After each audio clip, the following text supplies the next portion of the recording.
നമ്മൾ മരിച്ചു പോയാൽ എന്താ സംഭവിക്കുക ആലോചിച്ചിട്ടുണ്ടോ? അവസാനായിട്ട് നമ്മൾ ഇന്ന് കാണാൻ വന്നവര് തൊട്ടപ്പുറത്തിരുന്ന് നാട്ടുവർത്താനം പറയും. കുറെ കാലായിട്ട് തമ്മ കാണാത്തവര് അവിടെ ഇരുന്ന് സൗഹൃദം പുതുക്കും. ധൃതിയിൽ വന്ന് നമ്മൾ നെത്തി നോക്കിയിട്ട് ചില ആളുകള് അവരുടെ തിരക്കുകളിലേക്ക് വീണ്ടും ഓടിപ്പോകും. നമ്മളെ മറച്ചു കഴിഞ്ഞാല് ഖബറിന്റെ അടുത്ത് തന്നെ ഭൂരിഭാഗം ആളുകളും പിരിഞ്ഞു പോകും. വീട്ടിൽ പിന്നെയും ബാക്കിയാവുന്നവര് അവർക്ക് തിരിച്ചു പോകാനുള്ള വണ്ടികൾ അറേഞ്ച് ചെയ്യും. രാത്രിയോടുകൂടി കരച്ചിലുകളൊക്കെ അവസാനിക്കും.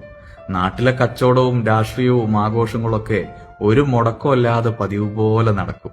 2-3 ദിവസം കഴിഞ്ഞാല് വീട്ടിലെ TV ഓണാവും.